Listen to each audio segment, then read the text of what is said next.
Welcome to Geoff Schwartz is Smarter Than You. It is me, Geoff Schwartz, alongside Gabe Goodwin. We're live on Twitter, YouTube. It's 2 days after the Super Bowl, Gabe. We have plenty to talk about. I go to Vegas a lot, and I leave sick for some reason. I don't drink. I don't know why. I don't know how that is. But if I'm huffing and puffing through this, got a little chest cold, buddy, I'm going to make it through because the Kansas City Chiefs are Super Bowl champions again for the third time in 5 years. The dynasty is now complete for the Chiefs. Does it bother you, Gabe? The Chiefs won again. I feel like you're in. No, it doesn't bother me at all, and I want a little more energy out of you. Come on, you're the Chiefs guy. I can't breathe. That's like I went to walk the dog this morning. It was like just huffing and puffing, got a little chest cold, a little coughing up some nasty phlegm and stuff. You know, it's tough for me to go right now. I'm playing hurt. It sounds like if you were heading into overtime of the Super Bowl, your coach would not want to throw you out there on defense to give you a little bit of a break. Maybe there's some decision making here, Geoff. People know when their guys are gassed. He'd have to get. He would. Yeah. Well, let's start at the most obvious place, which is that I'll say it. Pat Mahomes ended the GOAT debate. I get it. He's only got 3. Tom Brady has 7, but the 3 in 5 years and being the singular reason that they win each time that they do, all credit to the defense, but come on, it's a Pat team. I think we have to just say it. He is the GOAT, and unless he just stops playing football in his 30s, he will chip away at the chips that Tom Brady has, and his run has been more impressive. It's impressive. Look, the whole debate, Gabe, between like who's the best and who's not, I know that's what we do now. Instead of just appreciating what we have just watched. Look, I'm appreciating it. What? I'm appreciating it because it's making it more and more enjoyable. And the thing too about Mahomes is he's fairly likable. Like he just is likable. I mean, he's drinking beer and smoking cigars after the game. Like he seems like the picture of him after the game, like at Disneyland, he's very clearly not slept and been drinking all night. I mean, very relatable, I think, guy to a lot of us. Look, there's been different modes for Mahomes so far in his career, right? There's been the gunslinger, right? The 3-jet wasp guy who slings the ball down the field. Last year, it was not the best offense, but he's working with the weapons he had. And he was still trying to make an offense after Tyreek Hill. And then this year, for lack of a better term, we got game manager Mahomes, right? We've had different modes of Mahomes. And when it comes down to winning the game, he knows how to win the game, whether it's with his legs, with his arm, making the right decision. And quite frankly, Gabe, not making the wrong decision. The interception was bad. I don't know if the ball was to Kelsey or someone else. That was his worst play of the game, obviously. Kelsey was open there. He just didn't make the play. But it's also, too, on Andy Reid knowing, okay, Gabe, I've watched every snap this season of the Chiefs. They have not run Patrick Mahomes on RPO the entire season. Mm-hmm. They did it, obviously, one time for 22 yards. That was a straight RPO. He's reading the defensive end.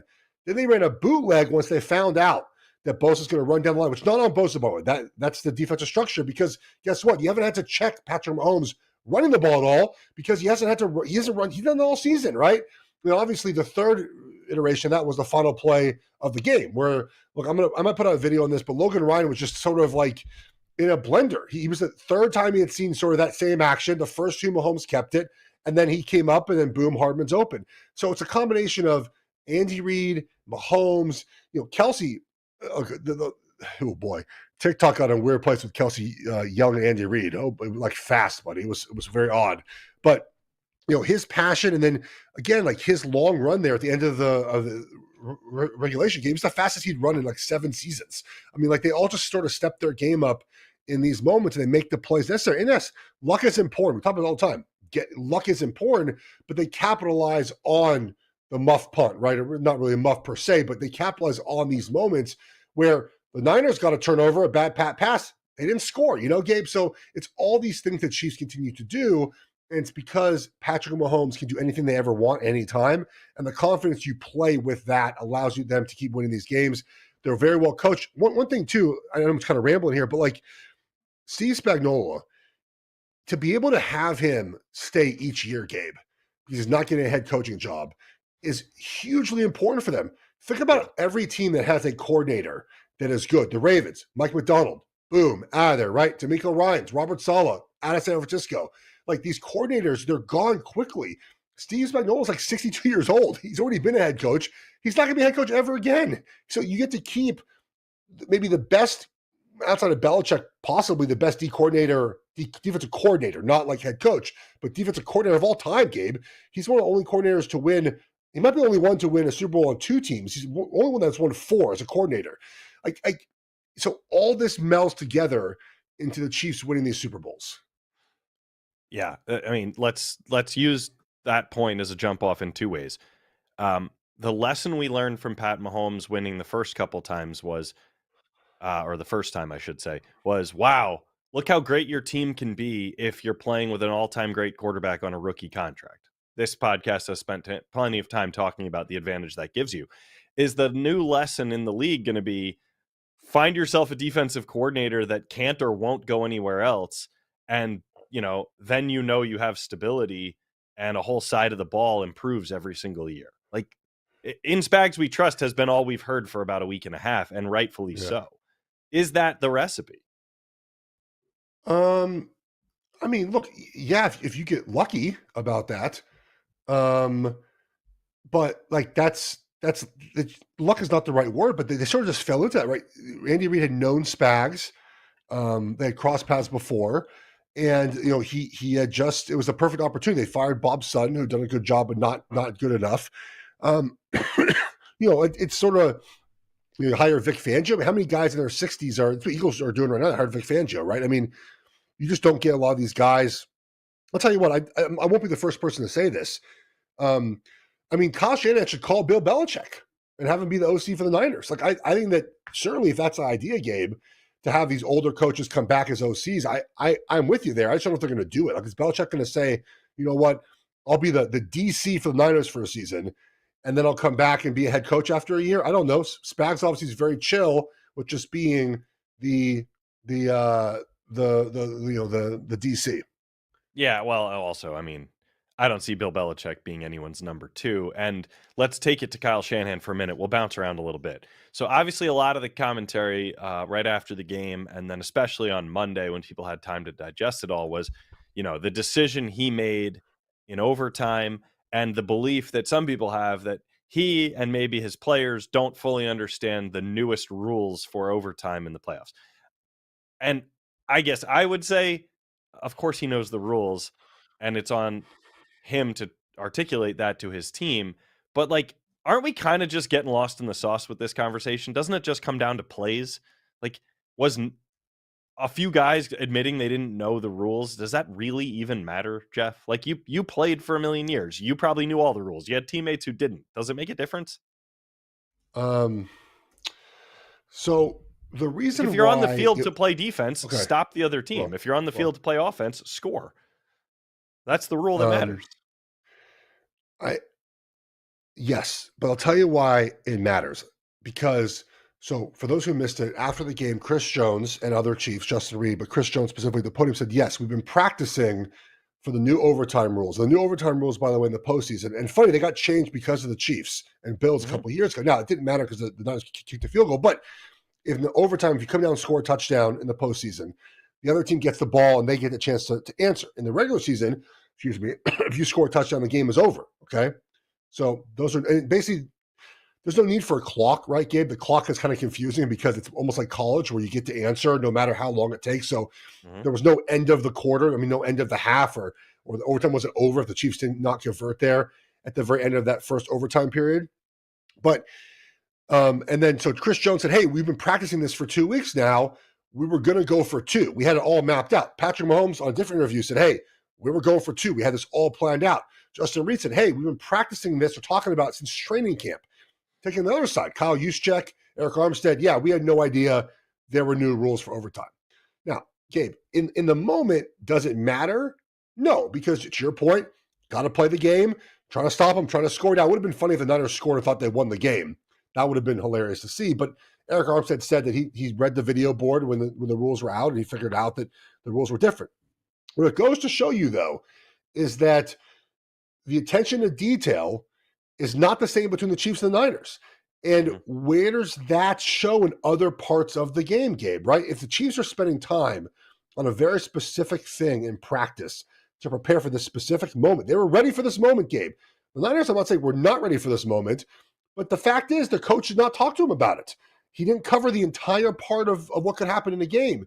And where else do we see that in the Niners team? I can't tell you. Maybe there's no other issues for attention to detail, but it does kind of show you that we have this dynasty now. They do this. I promise you, Gabe, Bill Belichick would have had this in training camp as well, right? Like, it's just a little insight, I think, into not completely ready for everything in San Francisco, not completely buttoned up. Look, I play with Coughlin. Coughlin would have covered this in training camp. Andy Reid, obviously. So just that little detail. It might not matter, but Kyle Shanahan's been in the Super Bowl now, been up 10 points 3 times and lost the game. Like, it's not his fault in Atlanta. He wasn't the head coach, but maybe it shows itself in these moments. Yeah, I mean, another way of looking at it is, boy, that guy has a whole lot of stuff he has to worry about because he's got a second-year quarterback and, a bunch of added pieces on defense. Like, there's a lot for him to think about that Andy Reid doesn't have to worry about because at the end of the day, he has Patrick Mahomes handling his offense. He has Steve Spagnuolo handling his defense, so he can micromanage those little details. I mean, I'm not making excuses for Kyle Shanahan, but that is a difference, isn't it? Yeah, it is a little bit of a difference.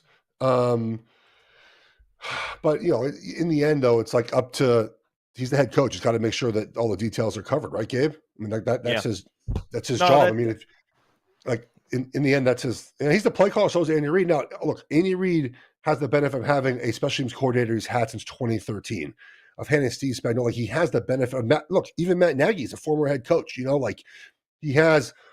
I saw Louis Riddick tweet about the secondary coach, Dave Merritt. He's won 2 Super Bowls with the Giants. This is his fit. Like, he has a lot of experienced head coaches, former head coaches, longtime coaches.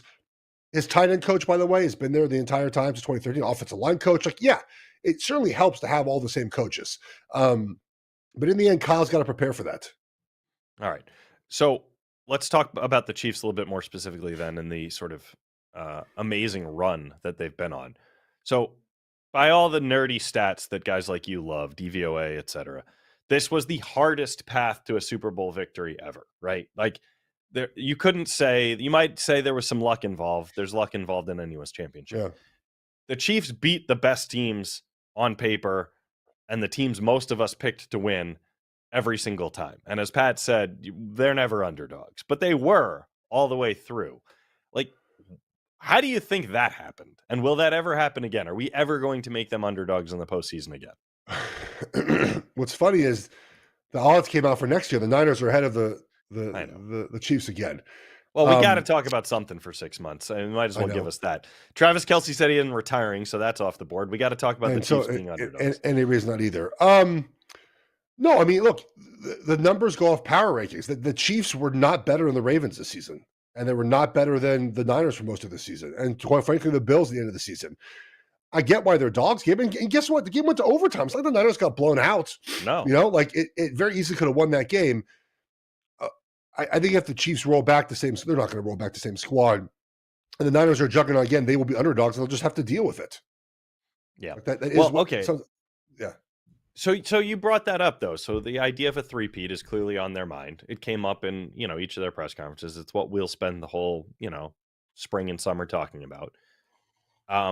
You don't see that much. And in this era of football, it seems like there's a lot of parity. It'd be very, very hard to imagine them doing it again. And yet, why would anyone pick against them? What do you think would be the hurdle besides just stuff goes wrong? If the Chiefs are healthy, is the hurdle? What scares you? Well, I mean, it becomes the roster churn, right? Like, they've hit home runs, Gabe, on all these young defensive players. Yep. And they're going to have to decide to pay Snead or Chris Jones. Probably not going to pay both. So let's say you lose Snead. Well, you have McDuffie, which is good. And you have, I think they're going to pay Snead and let Jones walk is my guess. Just as Jones' third deal, like, just go get as much money as you can for someone, right? Like, just go get $35 million. You've won 3 Super Bowls, just go get as much money as you can. And then offensively, like, are you you gotta figure out, you gotta pay Creed, most likely at center. Is Joe Tooney back next year, coming off an injury, has a big cap number. Got to find yourself a wide receiver. You're like, you got to find yourself another tight end at some point, right, Gabe? Like, this becomes the issue with repeating. That's why it's hard to do. So look what the Eagles, like the roster churn each year, but they always have Patrick Mahomes. Like that's obviously the outlier, not the outlier, but like the cheat code. So I that I think is why they're always going to be in it, but they're legit roster. They got I think Willie Gay is a free agent. They got to figure out these guys. And remember Seattle for so many years hit on those defensive guys, right? And that's why they were so good. Eventually they didn't, right? Like the Chiefs have to keep hitting on these young players and developing them to keep replenishing. Their left tackle, Donovan Smith, is not going to be on the team next year, most likely. He's a 1-year deal. They have a young left tackle they drafted. Will he be ready to play next season? So there's always moving parts. But the Chiefs, again, have shown sort of 3 different ways they've won Super Bowls now. And that they know no matter what, they can get there. Look, I think Travis Kelce next year is going to be the same boat, Gabe, where he just has like the regular season is just get to the postseason, right? Like just get this, like whatever you can do to throttle down his reps and just do what you can to get there. Like they have to start doing this with some of their players because the end goal is always to get the Super Bowl. Okay, so there's a couple paths we could go down here. One is more guys they might add, and I think it gets easier, right? There are guys who are going to want to chase a ring, guys who are willing to take a quote-unquote discount, whether that's Chris Jones or not, whether that's Mike Evans or not, whether that's my big hot take is I think Jason Kelce wants to be on this team, and I don't think he's retiring and going into media. I know he can make easy money, and I know he'd be great at it, and maybe he doesn't want to get beat up, but that guy was in the middle of every moment for the last few days. He seems to really love it. He seems to get along with his team. I think he understands how great a story it would be to finish his career with his brother, maybe chasing one more ring. If they need veterans on that line, I don't know. Could happen. You're not willing to say yes to that, but I think that's a good idea. I think we'll be talking about that by July. Well, I'll tell you what. If you rank like the best, who had the best weekends? Okay, so like Patrick Mahomes, Andy Reid, Travis, Taylor Swift. I mean, Jason's like 5th, right? Like the best. I mean, he was living my dream. He was at a Marshmello concert and just like up on the stage, like living like just. I mean, I have less alcohol than he does, but you would also be seated and he was dancing. But yes, he was dancing. I mean, I would imagine that's a lot of the adult beverages he was consuming. Probably, but no one had it better than him. It's so funny, man. I mean, Taylor Swift was shown like, I don't know what, 7 times for 47 seconds. I mean, people get so bad out of shape about it, Gabe. It's so funny to me. Like they had a segment where they showed other celebrities there. No one's like, oh my God, there's Paul Rudd. Take him off the screen. And again, like do you think she likes when they play her songs like at the club after the game? I feel like she's probably like, come on, guys, like play something else. What do you think? No, I kind of think she likes the attention. I don't want to go down a whole Taylor Swift road here, but I don't think she minds being shown. I don't think she minds her songs being played. I don't think she minds the room paying attention to her. That seems like what made her a superstar. Yeah. All right. I was curious. I think it's an interesting relationship from afar because like she seems really into him. Like she seems like the PDA person of the relationship and Travis does not. It's kind of funny to see them like together when they have a little different vibes on the PDA. But nonetheless, you're dodging my Jason Kelce prediction. What? You're dodging my prediction. You don't want. He's not going to be the Chiefs center. They have an All-Pro center. I didn't say he'd be their center. Who's going to play a 275-pound guard? I don't know. That's why you're here. Make me smarter. Why can't that work? I saw a guy. A right tackle who couldn't line up correctly and jumped off sides all season long. So move somebody over to that spot and put Jason Kelce in the middle. Don't work really like that. You're just dismissing this whole idea. I like it. Yeah, Kelce's not going to do that. Also, one last thing on the Kelce's. I love that his wife is such a diehard sports fan that she won't wear any like Chiefs gear. What? I respect it too. When I was a child, I was, I don't know, maybe like 8 or 10 or 8, 9, 10. I went to a Dodger game for a birthday. Okay. And I'm not a Dodgers fan. And we're meeting Tommy Lasorda. I wore a Giants hat. All right. So there's a picture of me at this birthday party with Tommy Lasorda. in a Giants hat. I mean, like, come on, like fandom, man, gotta love it. No, I bet Tommy Lasorda respected that. Let me go back to one thing you sort of touched on, and you said Travis will kind of just make sure he gets to the postseason. There's a bit of load management we should expect from him. And Noah Gray, by the way, at times this year looked like he could be 80% of Travis Kelce. So if Pat trusts him, then there's your answer. And I hinted at maybe Mike Evans or somebody of his caliber could end up there too. My sort of awakening to this postseason, especially the Super Bowl, was that Pat at all times, at any point in any game, can be the best running quarterback, not named Lamar Jackson, in the NFL. At any point, he could do it. He has very consciously, with Andy, chosen not to do it.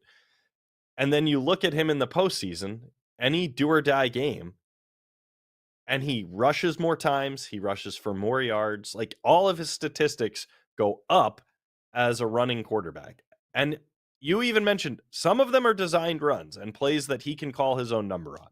So is he just holding himself back to keep himself healthy and knows he doesn't need that pitch? Or should he be playing that way more often? He should. The best part about this is, like, I don't have the patience to just like wait entire season to run, like, to like run a play essentially, right? I mean, Yeah. He waited the entire year to run these zone reads. Because again, Mahomes did not keep the ball the entire season. Now, one was a zone read, one was a bootleg, one was the final play, which was an RPO-ish. It's an odd play. They claim, when I read about it, they were either going to have, Cole Hardman was going to continue on his motion and run a fly sweep, or go back and run. It was odd. Nonetheless, it was RPO, right? So the three separate plays, but they're sort of the same thing, right? Yeah. And on the fourth down play, obviously they got about 7 yards, 8 yards, all they needed. They just wait till the very end to use them. I mean, I don't know why they would ever have to do it otherwise, because the goal is to get to this part of the season with Mahomes healthy, and avoid these hits and avoid him making contact. And I think that's what they tried to do, and they went to the very end to use it.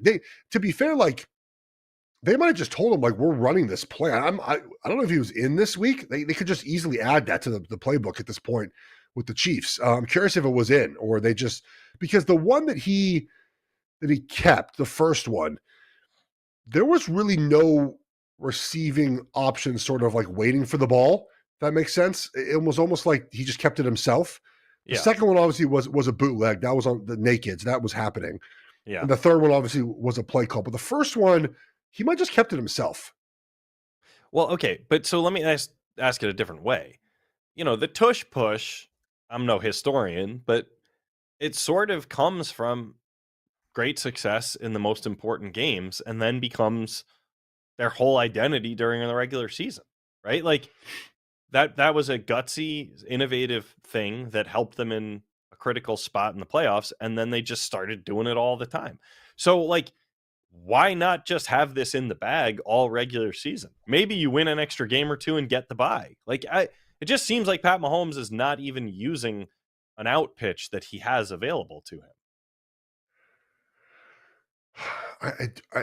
I just think the Chiefs, look, Mahomes dislocated his knee in 2019, right? And they have yet to run a quarterback sneak since then. They're just going to be conservative with him, Gabe. It's just sort of what they're going to do until they don't have to anymore. And so I don't think they're going to add this to the playbook. They're going to just, it worked for this game. And if they play again in the Super Bowl again next year, they'll run it again next year. Look, his legs, though, have been a big part of their Super Bowl wins the last 2 years, right? The long scramble in the Eagles game, the long scramble in this game, and even that third down run, the one he had in third and one in overtime. I think he thought all the way he was keeping the ball, because if you watch the play, he looks very quickly there. I mean, guys are open. Pacheco's open if he waits a split second. I think Rice, they might have doubled Rice, but Kelce eventually gets open, and he just said, screw it, man, I'm getting the first down myself. And, like, that's what you're talking about, right? Like, he can do that much more often, but he just doesn't. Right. But I mean, I said to my son, who's, 6, on the 4th and 1, I was like, Pat's not throwing this ball. He's keeping this and he is getting the first down. Watch. And I mean, I don't know anything about how the play call was written up, but I was just absolutely certain he was going to go get it himself somehow. Let me shift gears to Andy Reid and sort of this unbelievable legacy he's now created, but also use that as a comparison to Kyle Shanahan. Hank put a good tweet in here from a guy named Akash Anavarathan. Yeah, he covers the Niners. Yeah, Yeah, interesting comparison. So Andy Reid, remember, was for a long time like kind of a famous loser in big spots. He lost NFC championship games. This going back to Eagles days in 01 and 02 and 03, excuse me. Then he loses in the Super Bowl when he finally gets there. So, Shanahan has had these pretty big and disappointing, losing leads in huge games, but he's young and he keeps getting there. It took Andy Reid about 15 years to get back and then become what we now think of him as. Isn't it pretty early to start ruling Kyle Shanahan, lesser than? He can obviously win a handful of rings still before he's 70. That wouldn't be hard. no, look, Shanahan and Andy Reid are on the parallel, right? I mean, this is what Andy Reid was when Philly, Yeah. right? Was get there, couldn't win. He went to 5 NFC Championship games and 1 Super Bowl, didn't win any of them, and it took Patrick Mahomes to get there. I think the Shanahan thing, man, he's getting there with Brock Purdy and with Jimmy G. Yeah. So here's the thing about Purdy in this game. I thought Purdy was okay. He was good, but you can see though there's a clear difference between what he can do and what Mahomes can do. And like that I think is the issue with Purdy. It's not that he's not good. It's what Cam Newton, I thought, had a good Super Bowl week. I loved his appearance with Rich Eisen. I thought he was able to explain his piece, but he said it correctly. He's like, he's not a game elevator. What he's a game elevator or sort of game changer. He just manages what he's supposed to do, which is exactly what he does, but he does it at a high level, Gabe.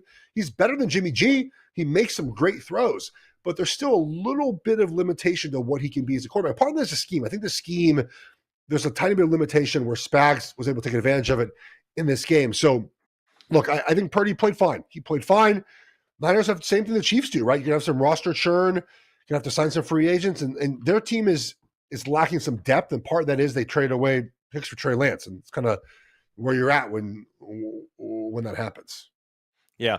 Well, okay, then explain this to me. How come it seems so obvious now that, obviously Spags just threw a ton of pressure in his face, and probably, 2 or 3 of the biggest plays of this game are somebody running, it seems, unblocked right into Purdy's face and disrupting a pass or forcing an incompletion on what should have been an open touchdown or big play.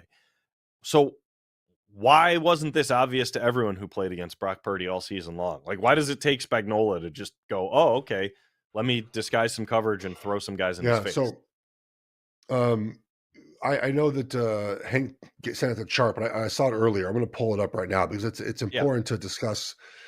This is basically a Steve Spagnuolo. By the way, the 3 best. I'm going to give this a little Steve Spagnuolo love right now. The 3 best teams to never win a Super Bowl: 07 Patriots, 23 Niners, 19 Niners, according to Aaron Schetz of DVOA. Those are all 3 times they play a Steve Spagnuolo defense, right? 07 Patriots, 23 Chiefs, 19 Chiefs. All right, so Bob Sternum put out a tweet at Sports Sternum with coverage tendencies for teams that play the Niners, okay? And the Chiefs had the highest percentage of cover 0, which means a 0 pressure, right? That means they blitz everyone, but the guys guarding receivers. The second highest percentage of cover 1, that's just basic man coverage. Excuse me. Yeah. And there's different forms of man. But the Chiefs had the second highest percentage of man coverage all season.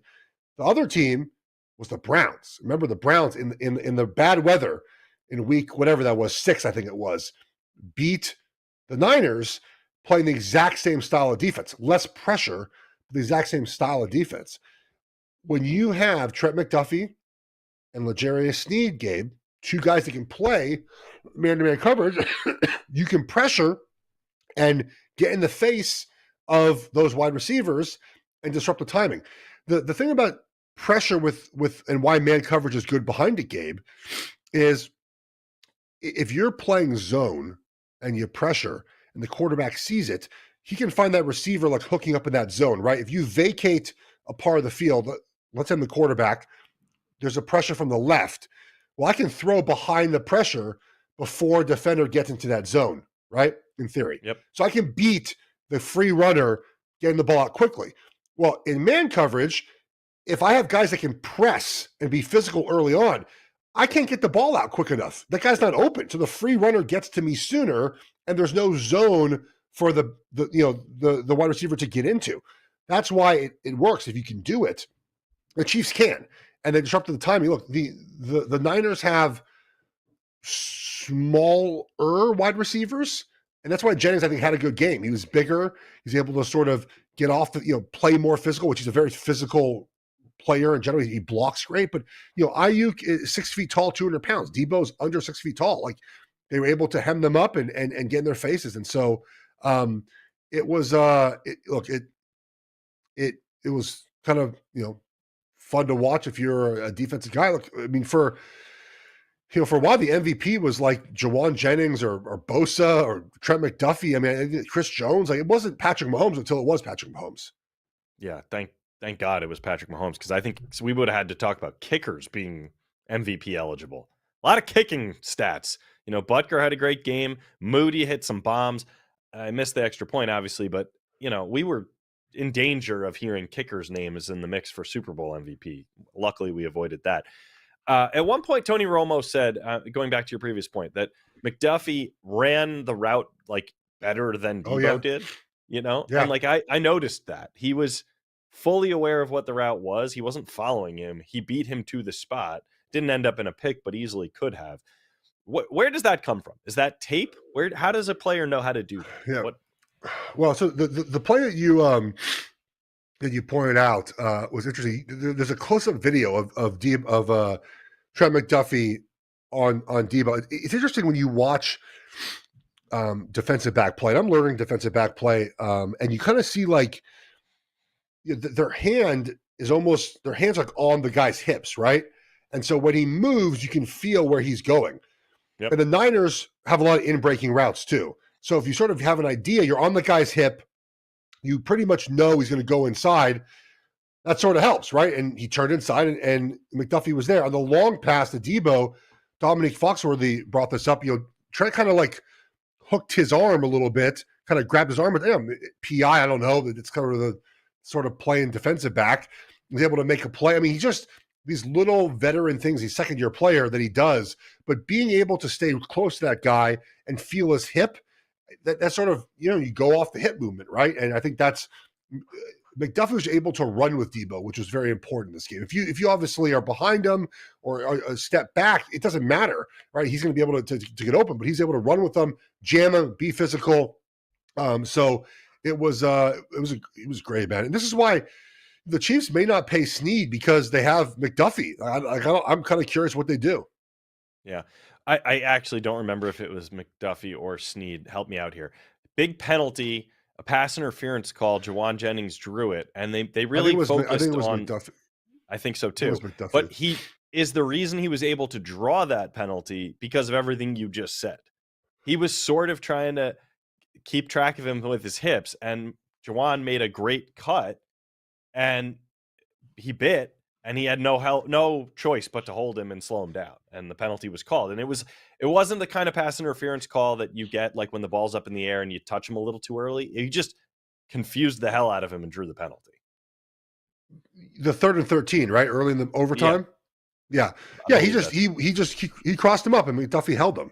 But that's rigged for the Chiefs, though, right? Just to make sure. What do you mean I just saw a tweet, by the way. That's what everyone says. The games are rigged. I just saw this. Yeah, I'm going to take a listen to this afterwards, but I guess Mahomes is doing a live hit from Disneyland. And they asked him to comment. CNN did. He's on CNN for some odd reason. To comment on the conspiracies that his Super Bowl victory was rigged to benefit Joe Biden. Oh, yeah. Yeah, what do you say about that? That doesn't feel like real life. Like that's like why is that question clear with the producer? Like what's the point of that question, Gabe? I don't know, but I want to hear the answer. To benefit you and your conspiracy buddies.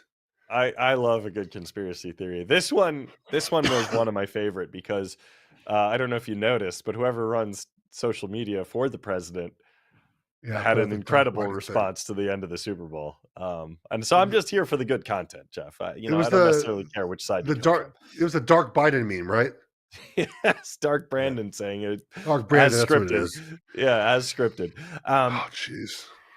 so let's spin it forward a little bit. So you teased the fact that for whatever reason Vegas thinks the Niners are the favorite going into next year. I have no idea why they would put themselves out there like that. Maybe there's some rationale at the casinos to try to get, more money on them. But obviously the Chiefs should be the favorite. Who are the other teams that ended this season, in disappointment, but actually look like they're headed in the right direction? Uh, Aside from the Chiefs, of course. Yeah. So I was thinking about this. I'm gonna probably write about this week for Fox Sports. Hmm. The Houston Texans stand out to me as a Okay. team, and let me explain why. Um, look at the history of sort of second-year quarterbacks like Stroud and where they get to, right? Yep. So we have Patrick Mahomes, right? Second year AFC Championship game. Russell Wilson Super Bowl, Big Ben Super Bowl, Jared Goff second. Was the second year with McVay? No, yeah, was the second year or the first year with McVay to make the Super Bowl? Or was it the third year with McVay? I don't remember. It was early in his career, obviously. I mean, yeah, like the second year for a lot of these guys, when you have a cap space and you have a good football team, is sort of when you pop because the quarterback is really cheap, right, Gabe? I feel Yep. like for Stroud into year two, get more talent, get more guys around him. That feels like a team that could really take out. Look, it's easy to say Bengals and Bills, but how many times are we gonna say Bengals and Bills, Gabe? You know, the we keep saying those teams. The Bengals, Joe Burrow can't stay healthy, man. Like that's a problem right now. And I can't put the Bengals on there until I can see him stay healthy for an entire season. I can't put the Bills on there until they beat the Chiefs. Yeah. So I think the Texans. Look, beating the Chiefs is going to be hard to do, of course. In the NFC, whew, I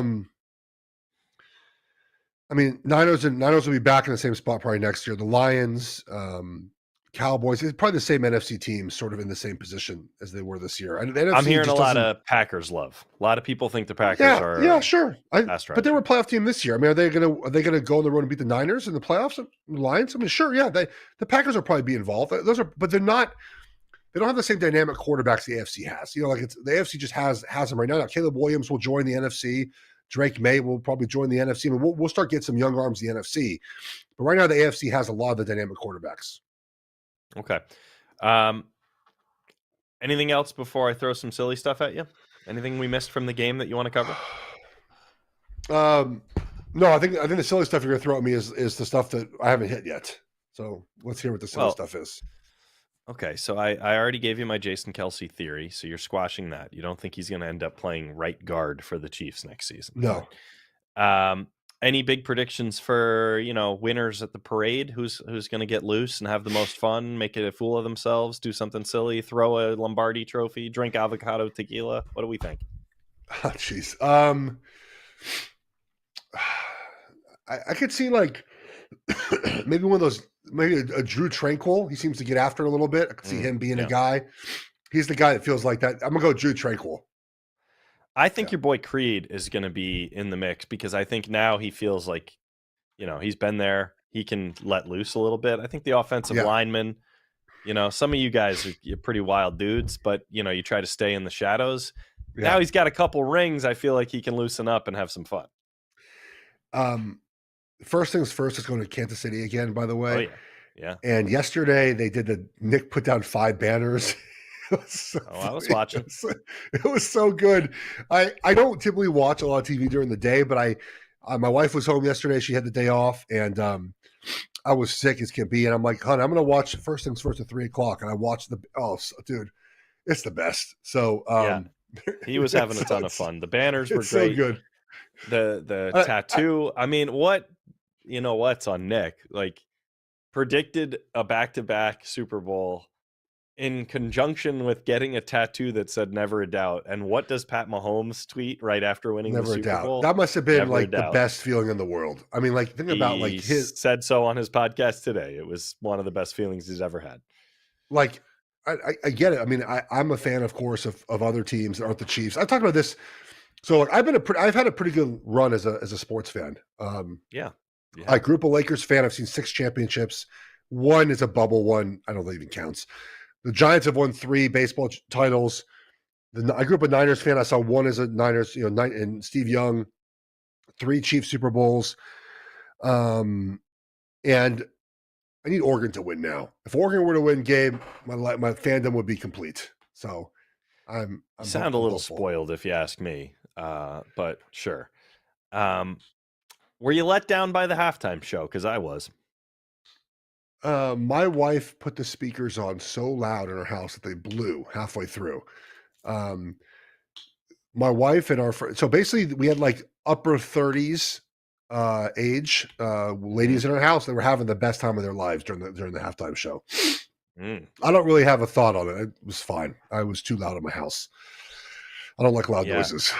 I thought Alicia Keys should probably just get her own halftime show, and we don't need all this other distracting stuff. And Usher didn't really get going till the final 2 minutes. So the best part of it might have been the videos I saw of people pretending to be Alicia Keys' husband watching the show. It's probably not a great feeling for that guy about that. And then Booger put out a tweet. Booger McFarland, there was a big boink about Alicia Keys. He's like she's thicker than like a bowl of oats sitting out for 5 minutes. It's like something like that. It was very fun. I was like, dude, it's like Booger. All right, Booger. It was funny, man. I don't know. It is what it is. It's fine. Okay. All right. Any ads jump out? I don't think anything's going to top the LA with Dre and Snoop. So that was great. But I mean, I could see Springsteen one last time. I don't know when we'd get that chance. Of course, Springsteen I'm curious what happens next year. It's big marketing. I mean, Usher put more tickets on sale, opened up more venues for his tour. So my wife got some tickets. He's coming here in October, I think. Yeah. So who took a W in my mind?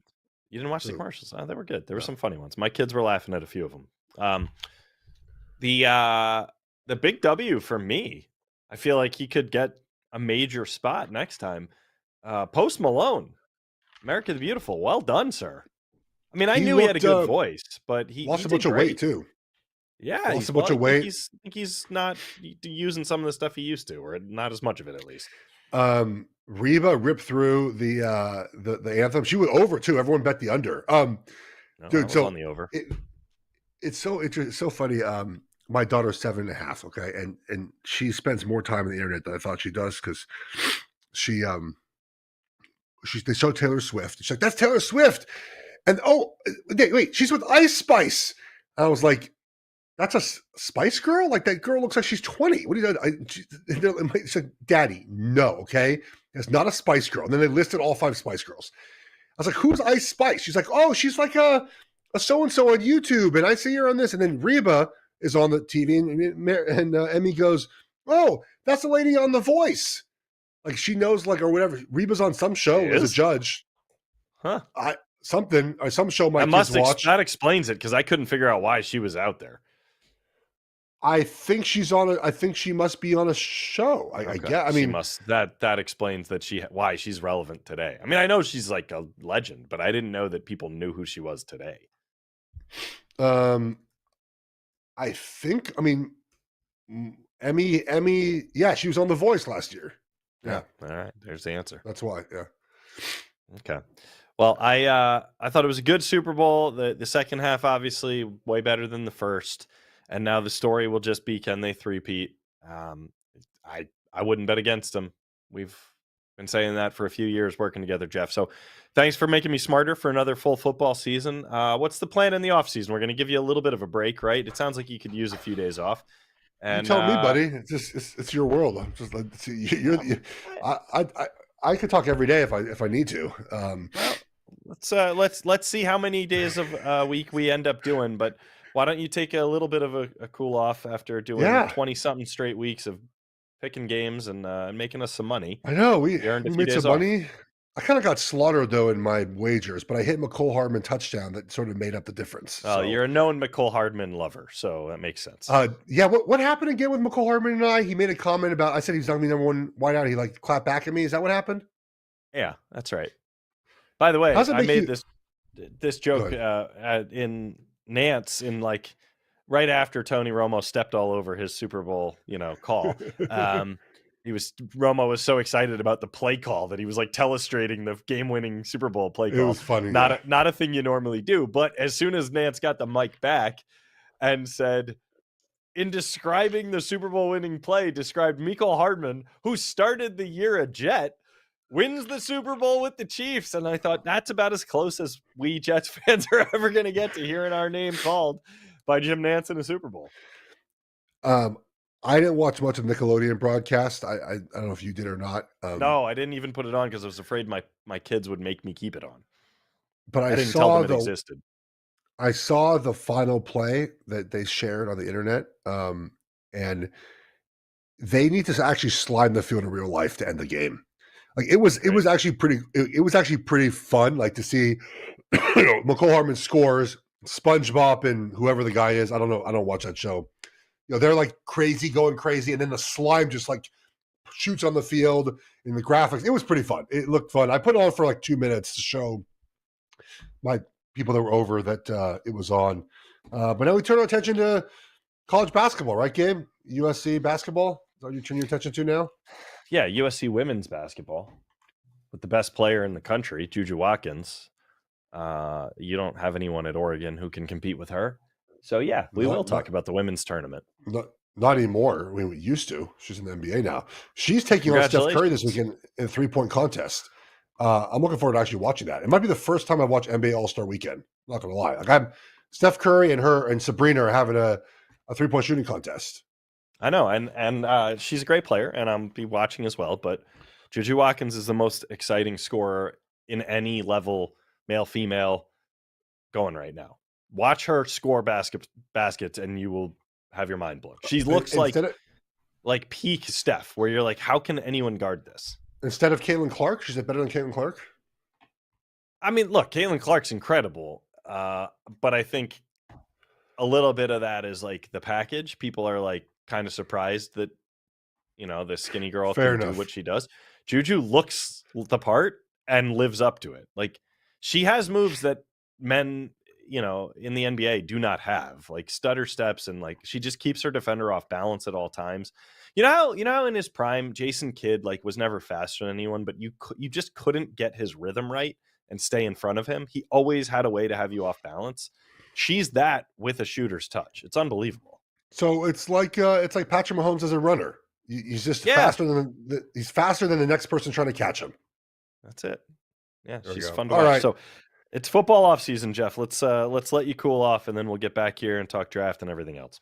Yes, we will. All right, guys, have a good week. We'll talk to you guys when we figure it out. Take care, everybody.